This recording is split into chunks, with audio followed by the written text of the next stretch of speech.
let me know if you can hear me okay. I am so glad to be back. I missed everybody, and I hope that you had a wonderful new year and that so far you are having a great 2022. We are having a fantastic time, so I hope you are too. We are glad to be back.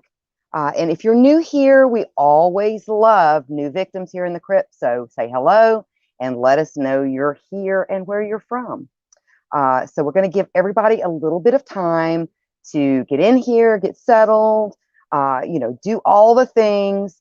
Again, I always let everybody know that we so much love what we do here. It's fun. It's a part of us. And you guys are part of the family. And we really enjoy being able to bring this content to you. And the very, very best thing that you can do to support us is to just share our content. Share our content, tag people, in the comments, or share them to your groups, pages, things like that, because that really does help. You can also go to our websites and find all our past streams and things like that. Lots of interesting things. And if you've noticed, we've got some new merch out for 2022, some absolutely amazing pieces. So you guys need to go out and grab you some swag. We do have a special that is running until Monday the 24th. You get 20% off at checkout if you use the code PBDCTV. It's super easy. Pick you up some stickers or some t-shirts or, a problematic bag or, something like that to throw all your troublemaking supplies into. So we'll get started here in just a minute. We've got a lot to unpack here. This is a huge subject as far as it's so convoluted. There's so much information and so much history here that it's probably going to be a 2 or 3 parter, to be very, very honest with you. Because like I said, there's just so much here, getting into the history, getting into the folklore, getting into a lot of the spooky haints and boogers and boo hags and things like that. So that's going to be a lot of fun. But I'm going to see what's going on here in the chats real quick before we get started. And I hope you like it. It's going to be a lot of fun. So let's see what's going on here in the chats real quick. All right, so I see Liz in the comments. And yes, go vote for Nightmare Clowns in the SAS competition. Hi, Dizzy. Hi, Maud at Psycho Bunny Death Cult. Let's see who else we have. And I'm going to try not to put my finger in everybody's face. Let's see. Hi, Tyler. How are you? Hi, Stephen P. Kitty Cat. Hi, Henry. Hey, Nadine. Oh, my goodness. Hi, Mikey. We've got a bunch of people in here tonight. And, my poor old sockets are getting so bad. It's about time to change out my eyeballs. All right, so tonight, I'll give you a hint of what we're talking about. Lots of stereotypes that are kind of contributed to this area of our country. We're not going to have to travel too far. This is here in the United States. But the history here is weaved into the very fabric of these mountains that we're going to talk about tonight. From the vine-covered nooks and crannies to even the spider's web, the rivers and the streams and the creeks run warm with the paranormal, and witchcraft whispers on foggy mornings just before the church bells ring, and on moonlit nights as the whippoorwill sings in some distant holler. Where superstition runs deep, echoes of haints in the graveyard, and chills when an unseen guest is found knocking at your door.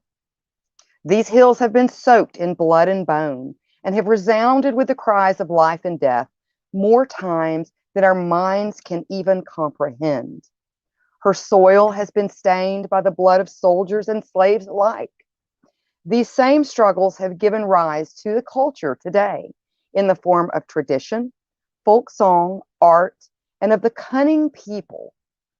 Our weather in this area and seasons and landscape shaped the way we farmed and planted, the foods we hunted and grew, and the remedies we created for ourselves, when the mountains locked us in. But it wasn't just with us that the mountain did this. They've been shaping the cultural practices and magic of people as long as they have been inhabited, I should say. Even long before the Cherokee put down roots here. Lurking within the forest and the verdant green valleys of this very veritable menagerie of alleged weird beasts, phantom creatures, and out-of-place animals running the gambit of the plausible to the absurd. Now, what we're talking about tonight is the Appalachian Mountains. Now, the Appalachian Mountains, which often is called and should be called the Appalachia. In other words, if you say it wrong, they will throw an Appalachia. The Appalachians, they are a system of mountains in the eastern to northeastern North America. The Appalachians, we know today, first formed roughly 480 million years ago during the, and I'm going to do my best to say this, Ordovician period. They once reached elevations similar to those of the Alps and the Rocky Mountains before experiencing natural erosion. Now, the Appalachian Mountains stretch from southern New York to North Georgia, Alabama, and Mississippi. It encompasses 420 counties across 13 states and spans 205,000 square miles. Moreover, the area surrounding the mountains, known as the Appalachian region, is home to at least 25 million people. It also has a celebrated ecosystem that includes 140 species of trees, 250 species of birds, and so much more.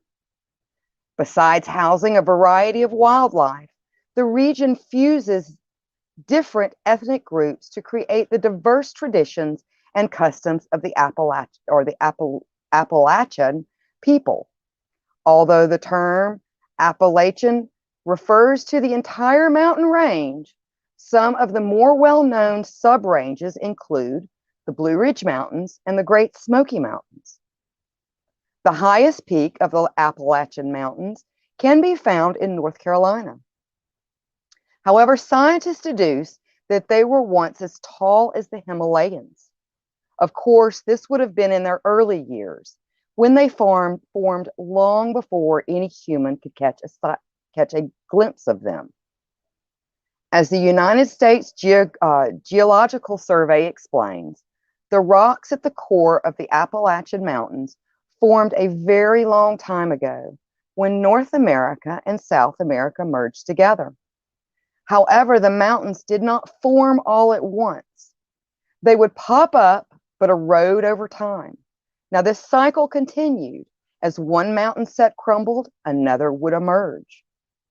The consensus among scientists, and I find this extremely interesting, is that the Appalachian Mountains are the oldest mountains in the world. However, there is not absolute certainty. Now, scientists do point to the crystalline rocks found in the Appalachian Mountains as the primary reason for giving it the title of the oldest. These rocks are thought to be between 1.1 billion years to 540 million years old. Now, the Appalachians, even at 500 million years of age, are extremely old and were once again higher than the Rockies or the Alps, but have been exposed to weather and erosion for so long, we no longer consider them very tall. They are separated from the eastern coastal plain by a massive fall line. The system is a mixture of mountains, valleys, high ridges, wide and dissecting plateaus. Dense forests cover much of the system, and some rock structures date back to the Precambrian and early Paleozoic eras.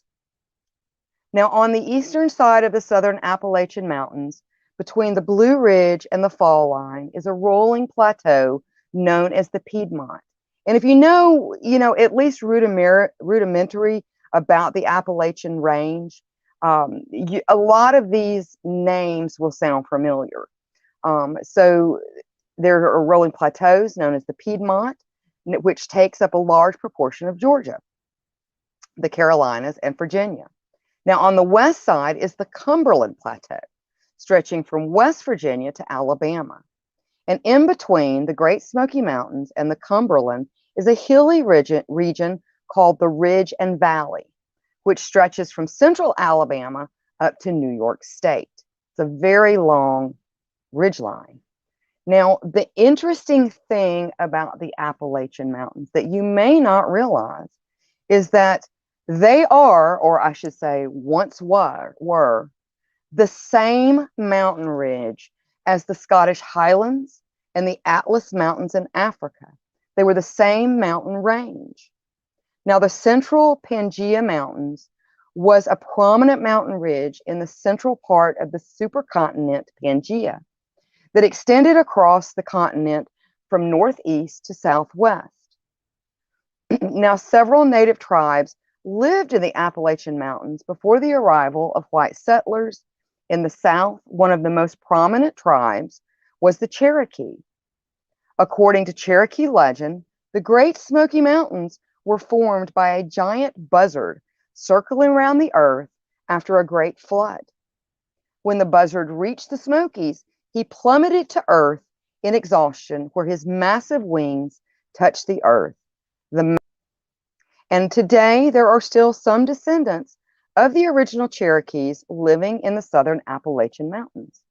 So let's see what's going on in the comments, and then we're going to get into sort of the basic spookiness of this area. Next week is going to be really getting into like the Haints and a lot of like the stories that come off the Appalachian Trail, and we're going to get more into that. But tonight we're going to discuss kind of a overview of some Cherokee folklore, monsters and boogabears and things like that. So let's see what's going on in the comments real quick.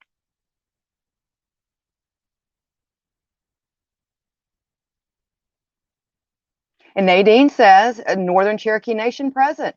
Well, good. I hope that you enjoy this. And then Stephen P. Kitty Cat says, people, I'm insulted. Hi, Kayla. How are you? And Liz says, West Side. And then Maud on Psychomantium 13 says, Sierra Nevada present, throws up the gang sign, Hexas. And then Mikey says, I wouldn't mind living in the mountains. Well, I have traveled to the Appalachian Mountains. Actually, a lot of my family is from the lower plateau of the Appalachian Mountains. And it's a beautiful, beautiful place. It's absolutely beautiful, but a lot of spookiness, a whole lot of spookiness that might make you think twice about actually visiting there sometime.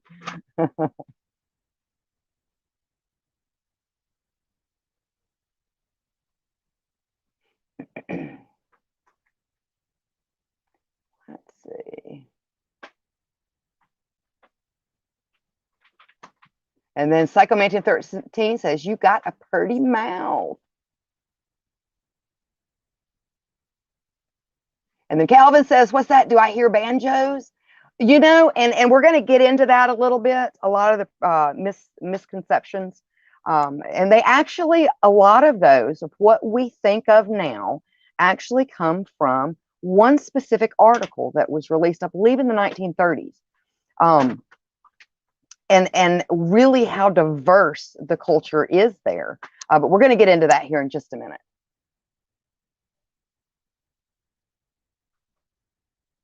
And then Psychomantium Mont says, hello, Calvin. Hope the voodoo curse is treating you well. And honestly, Mother De La Morte wants to know, how is the voodoo curse treating everyone today?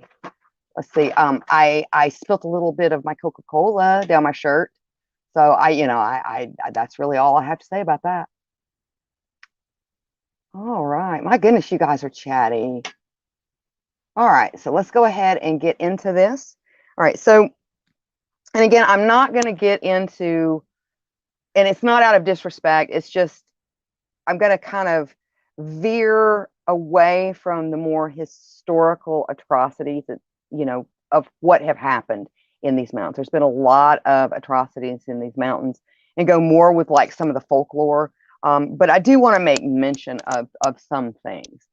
So it's not that I'm blowing them off or anything like that. It's just there are so many historical rabbit holes to go down in this area that this could be a whole season of podcasts, just this mountain range and all the weird and horrible and terrible things that have happened in this land. Even though it's beautiful, it's got a lot of dark history. So, all right. So now most of the original settlers were immigrants, of course, withstanding, of course, the first tribe.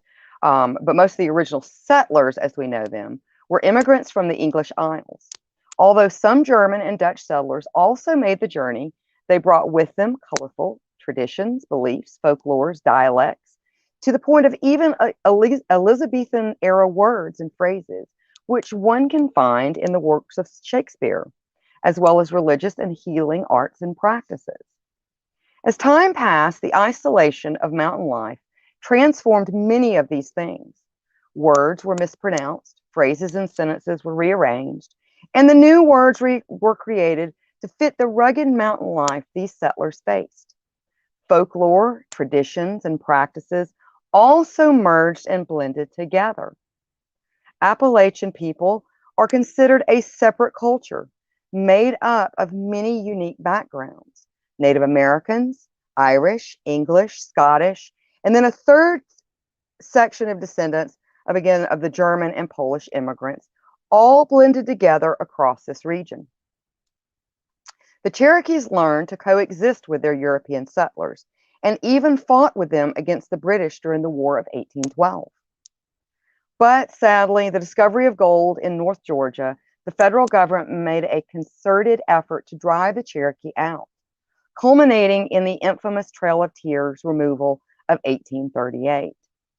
Now, just again, I wanted to touch on it because it was just absolutely devastating, was the Trail of Tears, which 16,000 people were violently removed from their homeland. And of course, that is only what is, put on paper. I'm sure it was much more. They were forced to walk 1,000 miles west at gunpoint, exposed to unbearable cold and disease for 6 months. Out of the 16,000 people, only 12,000 survived the walk. The Trail of Tears was a genocidal event, clearing a people group from a land they shared with ancestors reaching as far back as the time of Christ. The 12,000 survivors continued to live in present-day Oklahoma, but they left behind some who managed to escape the violent removal. These 300 or 400 people are said to have hid in the mountains of western North Carolina. Now, according to Cherokee oral tradition, a man named Tusley, and again, I apologize if I mispronounced that, and his family were a part of this group of refugees. He and his family were said to have killed 2 soldiers who attempted to capture them before being hunted down by other soldiers and striking a deal. He could live and give up his people's location, or sacrifice himself and ensure the safety of his people in hiding. Of course, Tusley was said to have insisted on his execution to protect his people. Because of Tusley, the Cherokee people survived and now call themselves the Eastern Band of the Cherokee Nation. They are a tribe of 14,000 members whose land includes the border of the Great Smoky Mountains National Park. Now let's get into a little bit more of the folklore and things like that surrounding the Cherokee. Now, the culture of Appalachia consists of arts and crafts, foods, myths, and folklore. Multiple ethnic influences, like I said, also included African, German, Native American, an array of stereotypes.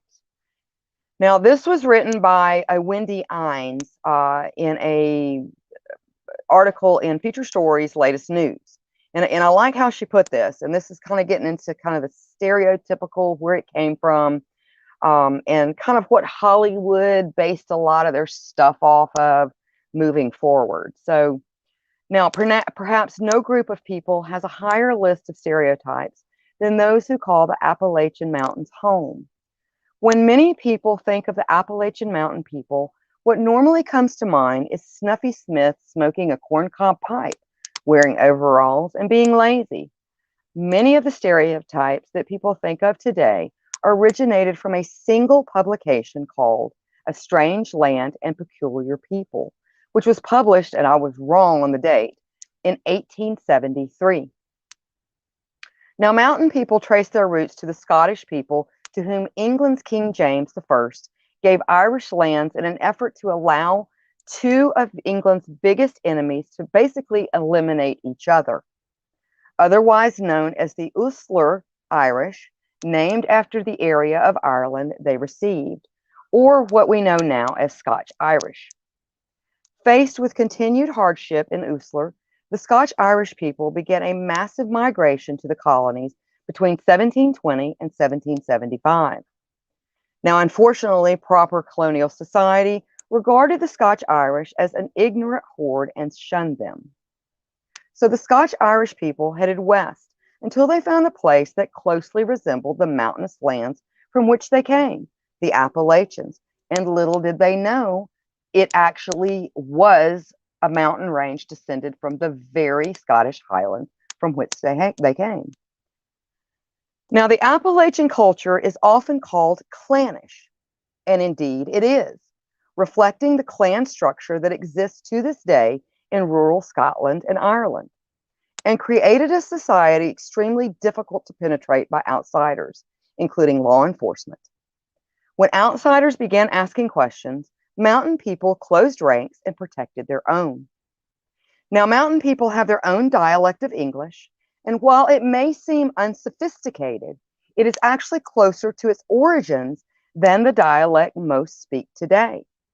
Within this unique dialect, each village or town has its own syntax, understandable to each other, but not necessarily to outsiders. Now, Appalachian Mountain people not only share a long-standing heritage, but they also share severe poverty. However, those in Appalachia did enjoy a large self-reliant existence for a time. They depended on farming to support their large families, that is, until the fencing laws prevented them from grazing livestock on public lands. Now, at the same time, and you see a lot of this has merged into traditional folklore, the railroads and coal mines invaded Appalachia, forcing many mountain people to abandon farming and go to work for the railroad or coal mines to feed their family. And to this day, most still have some sort of connection to the mines, whether it's directly or indirectly through family. Now, faith is also a paramount to mountain people, with more than 80 different varieties of Baptist and Pentecostal faiths found in Appalachia. If a particular group became dissatisfied with their church, they simply moved down the road and began a new one. It wasn't uncommon to see churches in old barns, homes, or even abandoned train cars. A unique church found only in Appalachia at I guess its origination is the snake handling church, also called sign followers.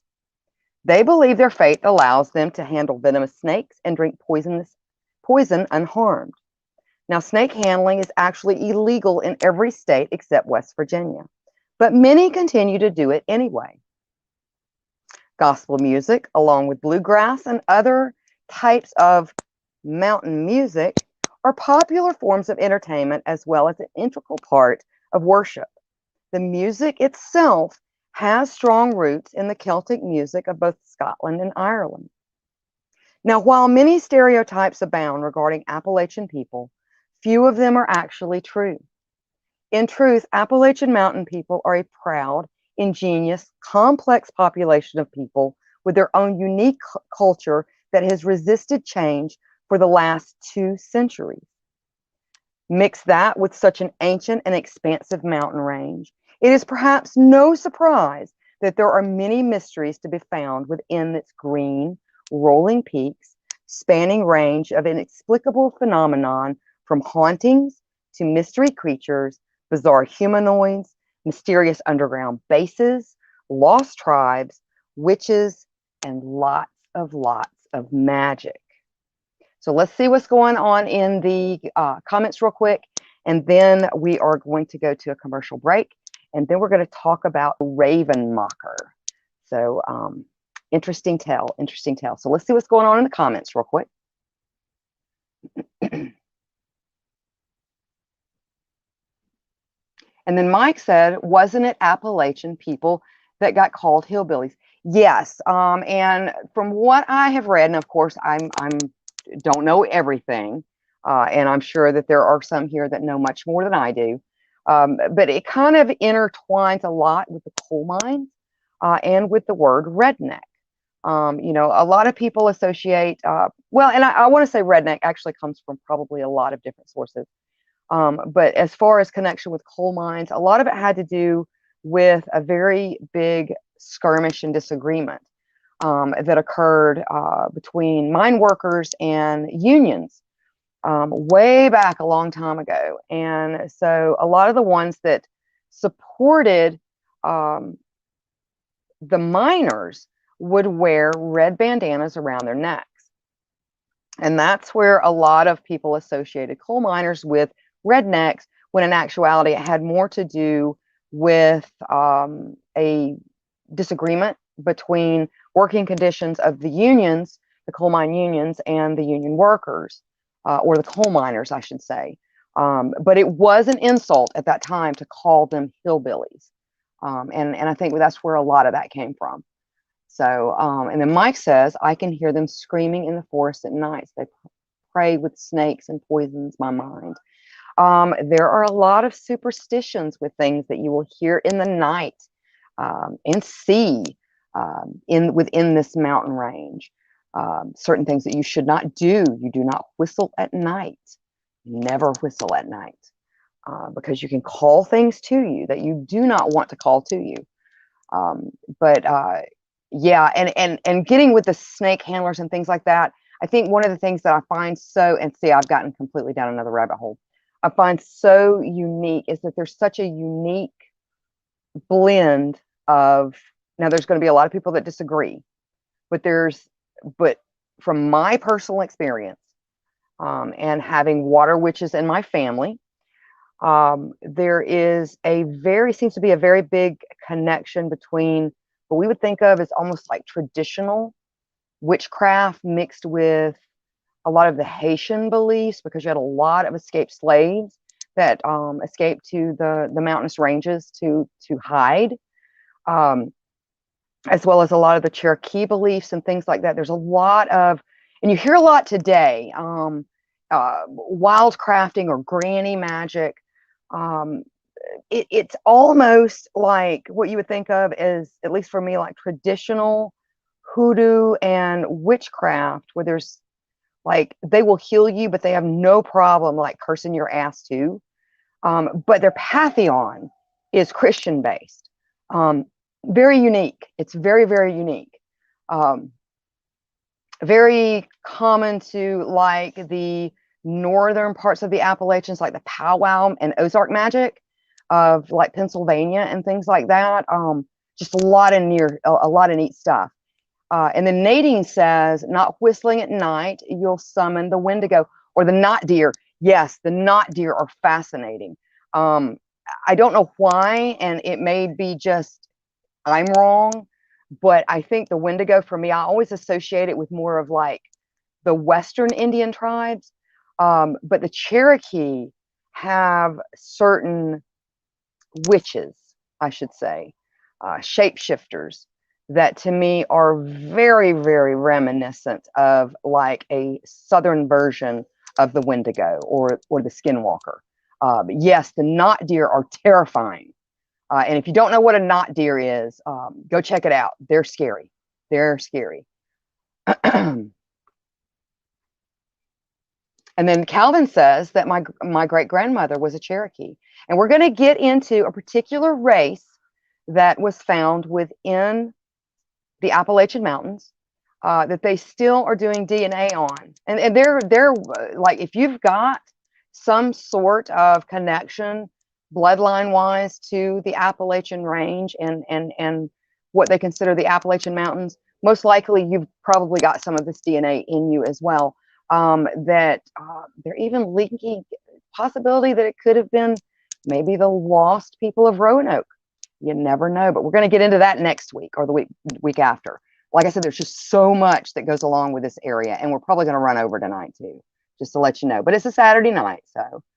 And then Calvin says, my mother is Mother Sodus from Kentucky. Yeah. And North Carolina. See, we're from North Carolina, North Georgia, Northern Alabama, the Cloudland Range, and things like that, Calvin. And then Maud over at Sacramento 13 says, my grandmother was from the backwoods of Arkansas, and those people are absolutely amazing and loving. Yeah, and I think, and let me know if I'm wrong, but I think like the Arkansas area, that would be kind of considered like the Ozarks. Am I correct? Because I believe the Ozarks kind of split off a little bit from the Appalachians. It's still all the same range, but it's just, I think that area is kind of more, they refer to it as like the Ozark Mountains, I think. Yes, lots of Andrew Jacksons as well, Nadine. You're absolutely correct. Oh, let's see. And then Mikey says, kind of like here with the lechosa, I hope I said that right. If you whistle at it, supposedly it will come after you. Or also if you offer it anything. Yeah, it's usually best to ignore things like that. You definitely don't want to get their attention. So, all right, so we're going to go to a quick commercial break, and then we're going to be back and we're going to talk about the raven mocker. So see you in a minute.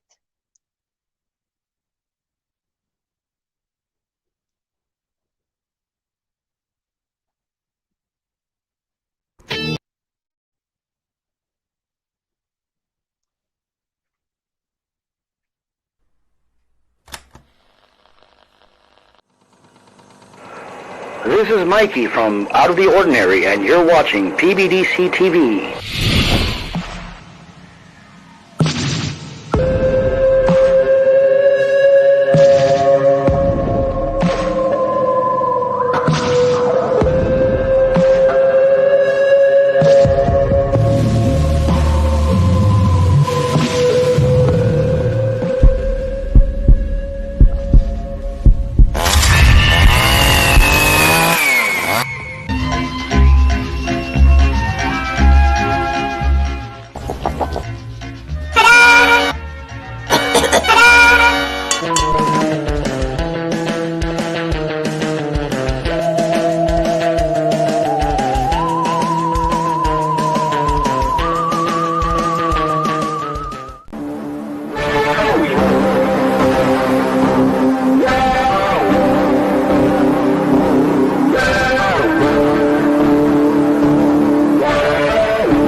I'm listening to music and getting a little bit of time for some creepy research, I'm always representing with my PBDC merch.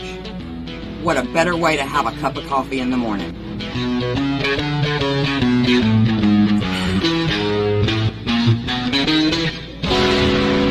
Don't forget to check out our other cool merch at rootsbleedred.com. That's rootsbleedred.com. This is Professor Edgar Fluffosaurus from Spooky Tales with Steve the Cat, and when I'm not hosting Monster Chat or knocking down small Japanese cities, I'm watching PBDC TV. Now back to the show. And we're back. All right, so let's get into our first tale.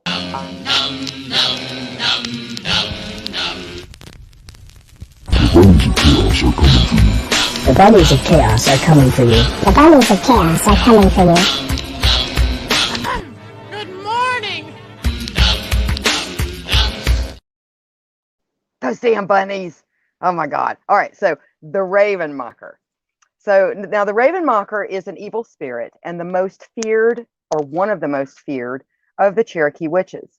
According to Cherokee mythology, it robs the sick and dying of their heart. Now, there are a couple of different stories that go along with the Raven Mocker. I just got the one that seemed to be the most, like you could find the most information on. Now, it robs the sick and dying of their heart, normally appearing as old, withered men and women, or turning completely invisible except to certain medicine men. They take to the air in a fiery shape, and with the sounds of a raven's cry and a strong wind as they hunt for their next victim. Now, after tormenting and killing their victim by slitting the victim's head, they then consume the heart. Now, they do this without leaving a mark on the victim's skin, and add a year to their life for every year that the slain would have lived. The sound of a raven mocker means that someone in the area will soon die. Now, raven mockers are normally invisible when feeding, but those with strong medicine can not only spot them, but can cause them to die within 7 days. Medicine men will sometimes stand guard over the dying to prevent raven mockers from stealing the heart of the afflicted. Now, raven mockers are feared and envied by other witches of the Cherokee folklore, and their bodies may be abused by said witches after death. Perhaps the most well-known mystery creature of the region is the Appalachian Black Panther. I didn't put a stop point. So anyway, so the raven mockers are feared and envied by other witches of the Cherokee folklore, and their bodies may be abused by said witches after death. Now, a lot of times they say that if you do not have like a strong medicine man there or a medicine man there to protect the dying, a lot of times what people will assume as like convulsions and things like that as somebody that might be supposedly afflicted by the raven mocker will look like he's having seizures, but he's actually being attacked, which is absolutely terrifying if you think about it. Like, you can see him, you know you're being attacked, but nobody else can see him and only think you're like having some sort of reaction because you're sick or dying. So that's pretty terrifying. At least to me. I don't know. That just seems terrifying. So now, perhaps the most well-known mystery creature of the region is the Appalachian Black Panther. It's an animal that has been reported as far back as the days of early settlers of the area and continues to be sighted even today in both the Appalachians and the Ozarks. There are even historical examples of dead specimens of these Black Panthers turning up from time to time. One animal was allegedly killed in the 1800s by a settler named Emily Stacy, who shot one with a musket through her own door when it savagely tried to get into her house. Now, additionally, in 1843, a Sir William Gerardine published a compendium of big cats titled The Naturalist Library, Mammalia, Volume 1, Cats, in which he describes 2 species of what he called black cougars that were supposedly killed in America and displayed in London during the 1700s. Now, although it is uncertain of what exact species of cat they were, and the bodies have long since been, basically they're gone, the odd thing is that while it is possible, cougars are not currently known to exhibit any type of melanastic or black phase, as they have never, there's never been any concrete evidence or species found. So in other words, a lot of times certain types of felines or animals in general can go through a melanastic or black phase, usually like when they're going from kittens to adults, or different things like that. Now you normally only see, there's only really two types of big cats that will do that or have a black color phase, and those are the black panthers, or that become quote unquote black panthers. Those are the jaguars and the leopards, which most are not of this area of the world. Now, whether they come in black or not, the existence of cougars in the Appalachians is in and of itself not completely far-fetched. Although they have been considered extinct in the Appalachian Mountains for over a century, cougars were indeed once found all across the eastern United States. In fact, cougars, also called pumas or mountain lions, were once found throughout the United States and were at one time the most widely distributed large land animal in the Western Hemisphere. When settlers arrived in the Appalachian region in the 1500s, the presence of these fearsome cats caused them to be hunted down. Of course, we have to hunt down everything. And habitual loss and deforestation, as well as, losing their habitat, helped to put the nail in the coffin for cougars on the East Coast until they were all but gone by the 19th century. However, numerous sightings of cougars in the eastern United States, including the Appalachian Mountains, continue to this day. Could these mysterious black panthers be melanistic cougars? There is also the possibility that black jaguars may have roamed into the region. Jaguars were once found in the southwestern United States and are known to be melanistic, so it is perhaps possible that some have managed to make their way to the Appalachians and are responsible for the reports of black panthers in the region. And I have heard those reports ever since I was little, to be very honest with you. Now, regardless of what they are, the fact remains that people continue to insist that black panthers stalk the wilds of the Appalachian Mountains. Now, in addition to big cats, there are also far stranger and indeed larger creatures that have been reported from here for years. One such creature is the Appalachian version of Bigfoot, which in these parts is called the Yahoo. And it is so named for the booming vocalization it's said to produce that sounds like a wailing Yahoo. Now, the creatures are typically reported as being brown in color and somewhat smaller than your stereotypical Sasquatch, standing between 6 to 8 feet tall. Now, unlike their gentler Pacific Northwest cousin, the Yahoo is somewhat infamous for being quite aggressive, highly territorial, and dangerous. It has been speculated that the Yahoo could be a subspecies of Bigfoot. Now, there are tales of the Yahoo, and I think one of the ones that was so disturbing to me was the tale of a Tennessee hunter. And hunters have been known to be attacked by these supposed subspecies of Sasquatch. And he was basically made into a human tree with a old tree trunk. So he was made into a human tree. His limbs were ripped from him and were reassembled to resemble a tree. So that's not what you think of when you think of Sasquatch, or like they refer to the gentler Pacific Northwest version. Now, another large and hairy humanoid creature is said to prowl the Appalachians. It's known as the Dayo, or Dawayo, D-W-A-Y-Y-O, Dawayo. The Dawayo are reported as standing 7 to 9 feet tall, but rather than being ape-like, as with Bigfoot, they are said to look more like a bipedal wolf. So kind of a dog man. We got dog man going on here, which I have heard reports of as well. Now, they are complete with a bushy tail. The beast has been seen by a variety of witnesses, including hunters, campers, and even park rangers. And there are numerous others who have heard its eerie, piercing howl echoing through the night.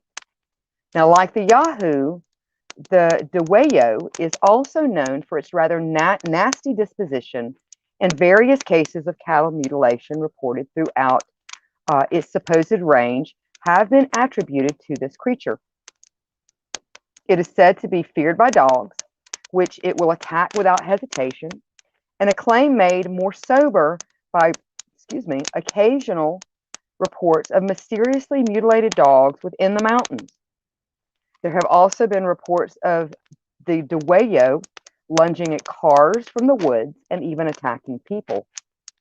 Now, one report giving under the alias of John Becker describes a farmer coming across a 9-foot-tall wolf man with bristly hair and a prominent tail when he went out to investigate what was causing his dogs to bark so furiously.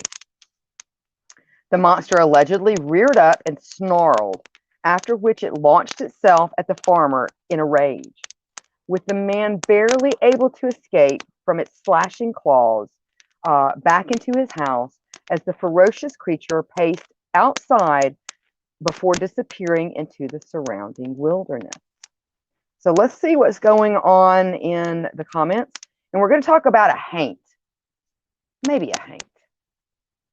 Maybe a phantom. We'll say phantom. We'll say phantom. So, because we're going to get more into the haints next week. But you know, in this area, it's kind of hard to pinpoint whether something is a phantom or a haint or a ghost. But we're going to get into this phantom here in just a minute. Yes, so Liz says, boom, boom, boom. Let me hear you say, way-yo, way-yo.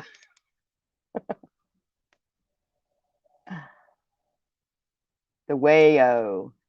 The way-yo, okay. And then Psychomaniac 13 says, them southern Bigfoots don't like nobody trespassing on their property. Yeah, I've heard they can be quite terrifying.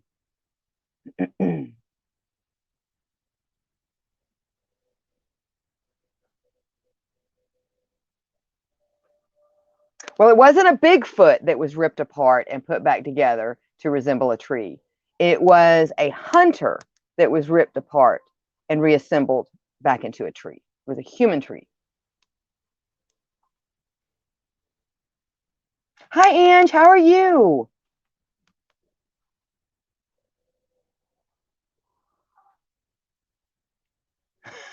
So Ange says the voodoo curse should become extinct. Okay, and so Nadine says, they say we don't have mountain lions up here in the Arondack Mountains having gone extinct, but there are stories of sightings. And I'll be really honest with you, Nadine. It's the same thing here. And I remember it was many, many years ago.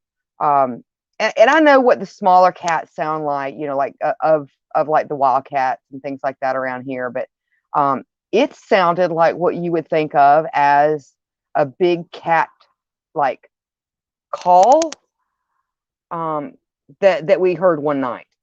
It was something I have never heard before and never heard since. But it sounded like what you think of is like what you've heard when you watch some of the YouTube videos and things like that of like the big cats and things. So I absolutely think that there's some sort of big cat in these regions as well. And Chris Ross says cougars have been spotted in bars and dating sites.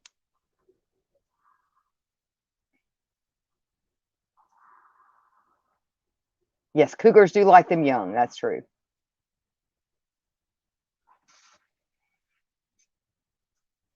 Oh, and then Mikey said he's going to talk about the faith healers. Faith healers are they're interesting. There's an interesting bunch. There's a lot of that well, I don't want to say faith healing. I mean, there's a lot of faith healing and things like that that kind of get into a lot of these Pentecostal type and Baptist religions that you find in these areas. But you get a lot of like talking the blood out or talking a burn out. A lot of what I just call granny magic, or the cunning people magic. But a lot of them will use like biblical text and things like that. Hi, Lucas. Hi, Adam. All right, so let's see which one. Okay, so we're going to talk about this phantom. It's called the Red-Headed Man. Now, the 1700s were a turbulent time in Western Virginia, and Morgantown was little more than a settlement surrounded by two forts, Fort Kern and Fort Coben. Set on the eastern bank of the, my lord, Monongahela River, in the shadow of Dorsey's Knob, Morgantown was literally the boundary of the colonial settlement. The land to the west over the river was the Ohio country, where legal settlements were prohibited by royal decree. Tensions between the European settlers and Native Americans of the region escalated during this time and threatened the teeniest peace that they had. What little bit of peace they had, it threatened that. Now, early in the spring of 1778, a large Native American raiding party came into Monongahela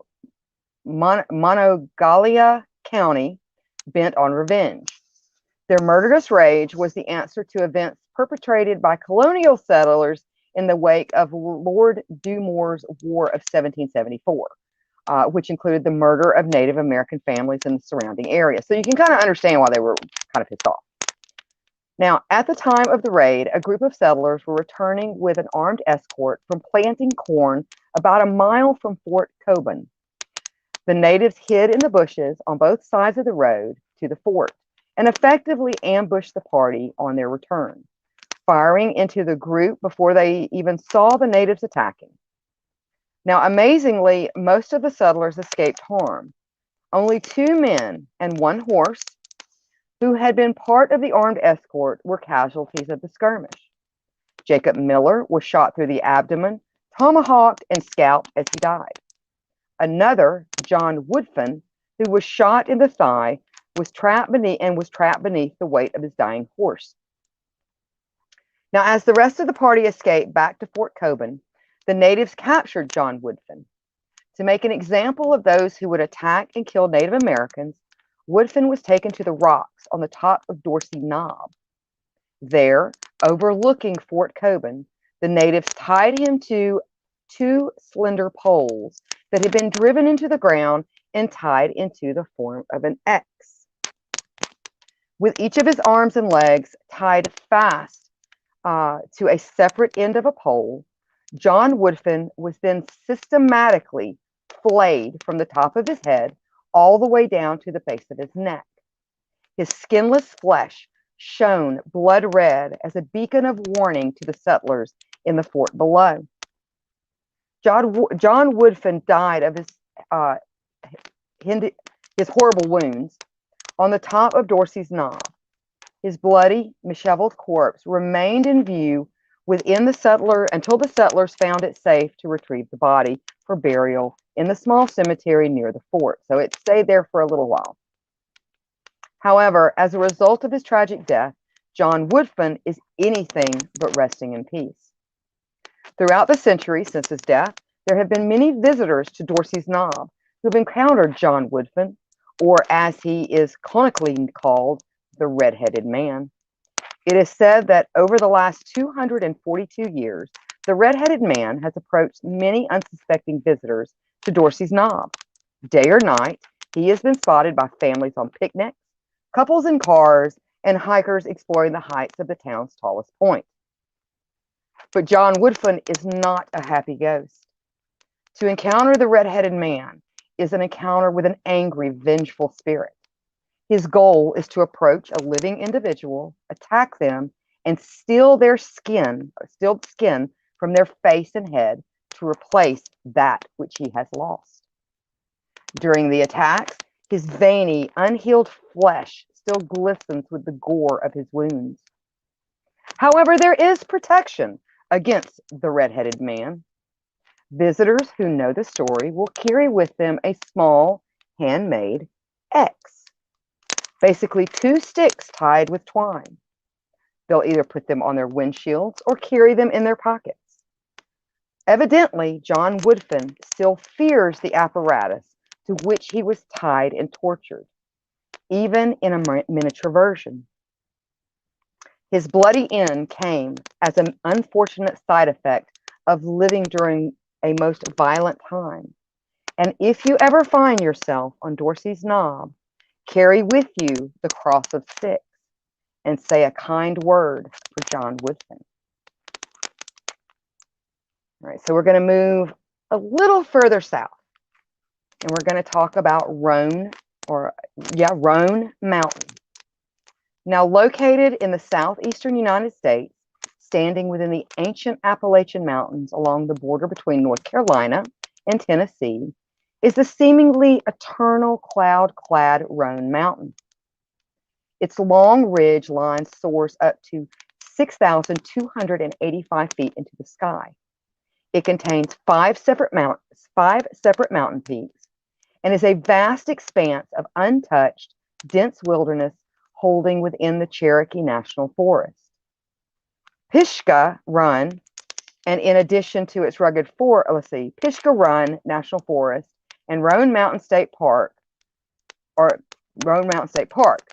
Here, the historic Appalachian Trail does meander by to reach the highest elevation along its run. In addition to its rugged forest, Roan Mountain also has the distinction of having the largest grassy highland meadow called a grassy bald in the entire Appalachian Range. Now, besides all of its natural splendor, the breathtaking vistas, and the Madrid outdoor activities on offer, Roan Mountain has also been the home of various supernatural stories and phenomenon that have captured the imagination even to this day. One of the most well-known strange phenomenon long reported from Roan Mountain is a ghostly choir of disembodied voices said to roam around its high peaks and passes. Such stories go back until at least the early 1800s, when settlers and explorers began to come back with tales of having heard mysterious music and singing voices floating through the wind there. Interestingly, the quality of the unexplained music and even the voices seem to change depending on who hears them, with various descriptions of what the spectral choir sounds like. In some cases, people report having heard the most beautiful, angelic voices they have ever experienced, accompanied by the sound of eternal harps.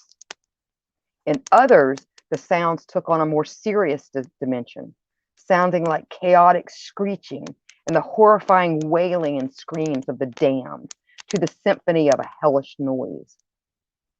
Whatever they sound like, the ghost choir accumulated many legends about them, such as it was angels or possible demons from hell. And one local historian, Jennifer Bauer, says of it, if the mountain music or the ghost choirs were heard, wind was blowing very hard. People have reported great fear. Those who come across the sounds on Roan Mountain had different tales on what they might be. Some people thought the sounds were fairies. Others thought the mountain music came from the spirits of the Cherokee and the Chawaba Indians, who many years ago fought on top of this very mountain. But others interpret something more menacing. Others felt that what they were hearing was the mountain actually talking to them. Now, some people took them as evil messages. It even felt to some like the devil himself had come up from the depths below to find them. If the choir really is ghosts, then they would apparently not be alone on Roan Mountain. as there are other tales of spectral residents as well. One of these stories involves a decrepit cemetery along a place called Dark Hollow Road, right up against the Roan Mountain. The cemetery is small and unkept, and the majority of its graves are overgrown, unmarked, and occupied by the unknown bodies of the forgotten. But one that is known is the grave of a man named Jenkins. The story goes that sometime in and around the turn of the century, Jenkins was having a rather torrid affair with a local woman named Delilah, who was known for sleeping around with pretty much anything that moved. According to legend, Jenkins was killed one day after being shot, now some say by his jealous wife, who had uncovered the affair. And right after he was buried in the cemetery, young Delilah disappeared without a trace. Now, rumors spread that she had actually been in love with Jenkins and had crawled into his coffin to be with him, allowing herself to be buried alive in order to stay with her lover even in death. Whether this is true or not, it has been reported ever since that cars that drive by or park there will be rocked or bumped by unseen forces and they're said to be the restless spirits of Delilah. So let's see what's going on in the comments real quick. And we're going to talk about Spearfinger. I learned a couple of things about Spearfinger I did not know, and I found them pretty interesting.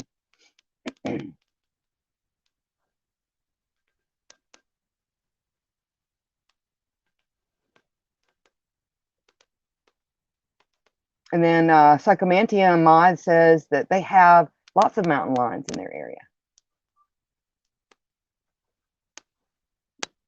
Are there banshees from the Appalachians?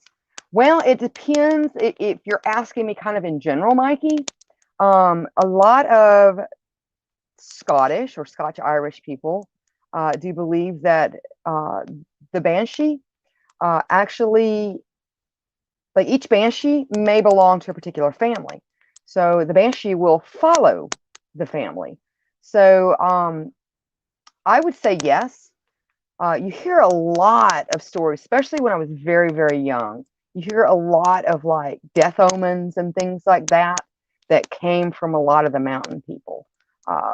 Things from, you know, certain cries and sounds to after someone died, you would see the devil swinging from the rafters of the home.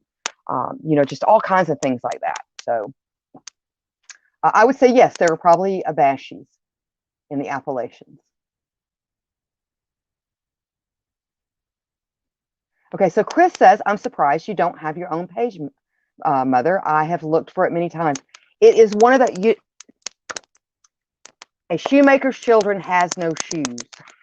That's all I can say. I was just talking about this the other day to a Ka, and I said, I've got to make me a page. I've got to make me a page. But I pour, you know, we all pour so much into pages and channels that we have. It's I forget about it sometimes. I just forget about it. And then Adam says, Dracos agrees. Those raven mockers are truth.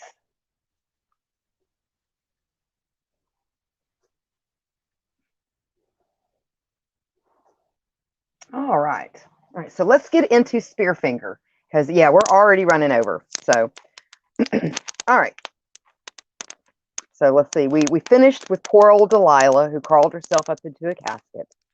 So we're going to talk about Spearfinger. Now, Spearfinger roamed the mountains between what would become North Carolina and Tennessee. I'm sure that there are other variations of her tale as well. And they say that even though the Cherokee caught and destroyed her, you can still hear her shrieks and cackles throughout the mountain night. Now, Spearfinger had a taste for human livers, especially those belonging to the Cherokee children. So parents used the legend of Spearfinger to warn children to stay close to the village. In autumn, the Cherokee tribe would burn brush fires to clear the land so they could find fallen chestnuts for winter. But Spearfinger would use the fires to locate their villages. She would come in the guise of an old woman, fooling Cherokee children into trusting her because she appeared to be a village elder. She would offer to brush their hair until they fell asleep, and then she would stab them with her finger through the back of their neck or the heart and withdraw their liver, which she would devour. She is described as having a mouth red with blood. She had a song that she'd sing as she moved through the mountains with her raven friend. Liver, I eat it, it flows better. I assume in the original Cherokee language it does. And I have so many questions about the liver eating song. Like, okay, how would you know that Spearfinger is nearby? Like, would you recognize the liver eating song? I mean, I imagine you would hear it once, but I have so many questions about the liver eating song. Eyes behind the curtain, we have got to find a liver eating song. Like, this is going to stay on my mind. So, though she most often appeared as an old lady, she could be anything she wanted. Another child, a friend, an animal. She was made of stone, so no weapon forged by man could stop her. Her only weakness was her heart, which she carried in her hand for protection. Her enemy, Stone Man, who also ate livers, so he wasn't exactly helpful to the Cherokee either, was her enemy. Now, she and Stone Man also had powers to move boulders and rocks. Now, Spearfinger created a great rock bridge through the air to travel from mountain to mountain, but this angered the higher beings, who destroyed it with their lightning. The remains of the bridge can still be visible today, near her hunting ground of Whiteside in Jackson County, North Carolina, which is far to the south, close to the Georgia border, known as Thunder Mountain. Whiteside offers some of the highest sheer cliffs in the Appalachian Range. But Spearfinger didn't limit herself to a single place. She moved throughout the mountains, along streams, and through the Nantahala passes of West North Carolina. She frequently came to the Chickawee Mountains and walked down to the Little River in the Walland in Blount County, seeking out her prey. And if I'm not mistaken, Blount County, I'm sure there's probably another one, but there is a Blount County in Alabama. A lot of creepy stuff in Blount County, Alabama. Now, Spearfinger was a creature of stealth. Her attack left no scars. Even as she used her finger to draw out the victim's liver, it often took days for her victims to die. Now, eventually, the Cherokees set a trap for Spearfinger, digging a deep pit and disguising it as one would for a tiger trap. So a punji pit, basically. They then set a fire to attract the mountain witch's attention. Soon, an elderly woman came along the trail and fell into the pit, revealing herself to be the witch. The Cherokee warriors' arrows, however, had no effect on the stone-skinned witch, who taunted them with her liver-eating song. And I want to know what this liver-eating song is. Eventually, a titmouse, which is a type of bird, came and told the hunters to aim for her heart. But the hunters, not knowing the witch carried her heart in her hand, aimed for her chest with little impact. When that didn't work, the hunters caught the titmouse and cut its tongue out, and the bird is forever known to the Cherokee as a liar. Finally, a chickadee came and landed on the hand which carried the heart. The hunters severed her heart from her hand, in which killed the witch, earning the chickadee a reputation among the Cherokee as a truth teller. Now, if the bird perches near a loved one's home while they are away, you can expect a safe and happy return for the traveler. Now, Stone Man saw Spearfinger's death as a warning to himself, but soon went back to his old liver-eating ways. Stone Man was even more powerful with rocks and stones than Spearfinger, and moved about the mountains with a staff that could man stones and lead him to his victims. The Cherokee eventually conquered Stone Man as well. Stone Man could not bear the sight of menstruating women. And according to legend, the sight of 7 menstruating women would kill him. So the Cherokee arranged 7 women where Stone Man, in the guise of an old man, would come. By the 2nd woman, Stone Man was vomiting blood, and by the 7th, he had fallen weak. The medicine man pinned him to the ground and built a great fire over him. Stone Man called for bear and deer and all the animals of the mountain, but he eventually succumbed to the fire. And I'm going to leave you with one last story. Skinned Tom. Have you seen the ghost of Skinned Tom?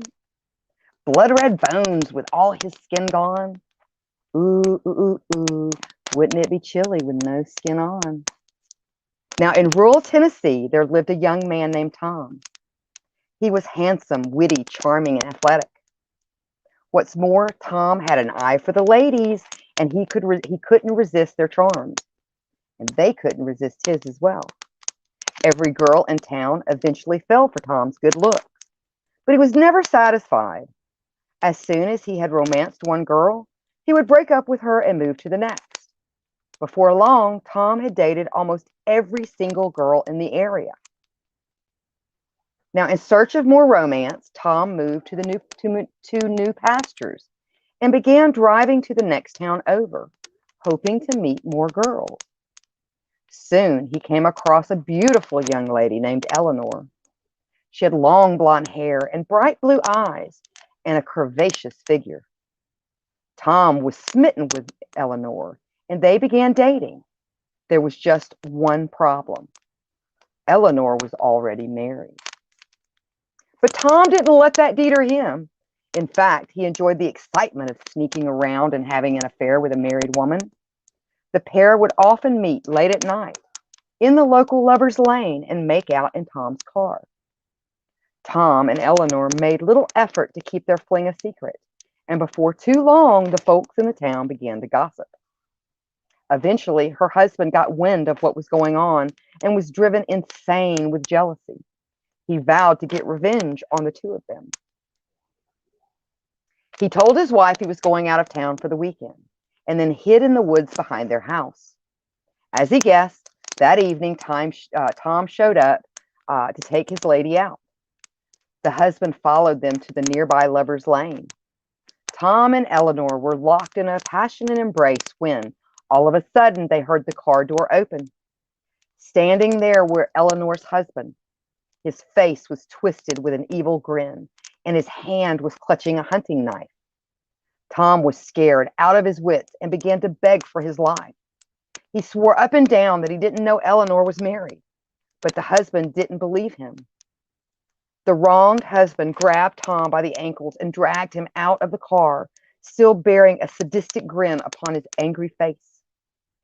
"Please don't kill me," begged Tom. "Oh no," said the husband. "I'm not going to kill you. I have something far worse in mind." With that, the husband dragged Tom off into the darkness. Cowering in the car, Eleanor couldn't see what was happening, but she was forced to listen to Tom's blood-curdling screams as they pierced the dark Tennessee night. Finally, her husband emerged from the darkness, his clothes covered in blood. Without a word, he climbed into the car and drove to the local police station where he turned himself in. The next morning, the police drove up to the crime scene and made a horrific discovery. Hanging from the branches of a tree was a pile of human skin. They realized that the husband hadn't killed Tom at all. He had skinned him. In fact, the jealous man had skinned Tom so well and so carefully that Tom was still alive by the end of the ordeal. The husband then draped Tom's hide over a branch and left him for dead. The police searched the area, but Tom was nowhere to be seen, and they could find no trace of the hunting knife either.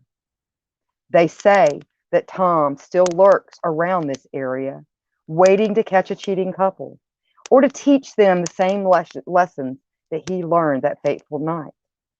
Once a handsome young man, He is now just a bloody skeleton stalking the little alleys and laneways with a big hunting knife clutched in his bony fingers. All of the teenagers in Tennessee are warned by their parents. Don't go to Lover's Lane. You don't want to be skinned Tom's next victim. So let's see what's going on in the comments, and then I am going to say pleasant nightmares.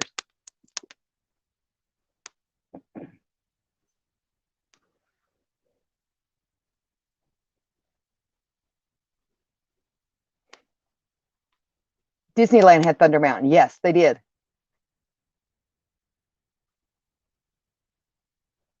And then Liz says, I also heard of spirit fingers. Let's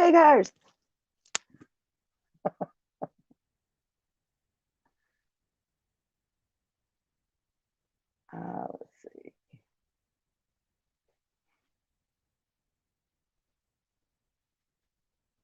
All right. Well, it looks like, let's see, Calvin says, none of this has anything to do with moonshine the family was making. You mean still making. Still making. So we still have lots of wolf in the area. That's what some people call it. All right. So I hope you enjoyed that. Now, to next, I don't want to say next week. My next show is we're going to talk about more of like the ghostly specters and things like that. And we're going to get into my favorite subject, my absolutely favorite subject, which is what people see on the Appalachian Trail, because this trail is one of the longest hiking trails I know in the United States, if not in the world. Maybe the Great Wall of China, maybe. But anyway, it goes from Georgia all the way up to Maine. And it is extremely difficult. A lot of people, you know, it's on a lot of people's bucket lists. A lot of people do it in what they call like parts. There's very few. Now there's you know, a couple hundred, but there's very few that actually have done it from start to finish, because it takes about 6 months. And you've really got to plan that right, because you definitely don't want to be up in those mountains when it starts to get cold. And we're going to get into some of the communities that still live up there, live up there to this day, because they have really decided to just kind of detach from society. Really interesting stuff. So, but those are my favorite kind of stories, is the haunted Appalachian Trail. So we're going to get into that. And then we're going to maybe delve into some of the lost tribes and things like that. So that's going to be fun. So again, I hope you enjoyed that. Definitely join me back for the next one. I'll let you guys know when it is. And grab some new merch and share us out. That's the best thing that you can do to help us. And also visit our website and our YouTube. And you can like our YouTube from our websites. You can watch us from our websites. You can order merch from our websites. You can do all kinds of things from our websites. We try to make it easy, very, very easy. So, and we're a little less censored on our website. Oh, and we also have a members area where you can watch a lot of the old good movies, like Blazing Saddles and Clockwork Orange and things like that. And there's some in there like Pink Flamingo that I will warn you. Not everybody can stomach Pink Flamingo. So, but you can message one of us to get the password for the members area if you don't already have it. So anyway, pleasant nightmares, everybody. I hope you have a wonderful rest of the week and weekend. And we will see you next time. Bye.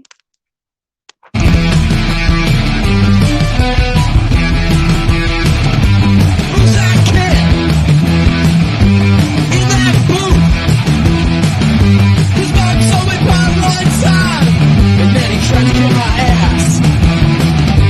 Who's that kid? What's his name? I think he's selling heroin to the kids with the brains. Excuse me, I myself inside.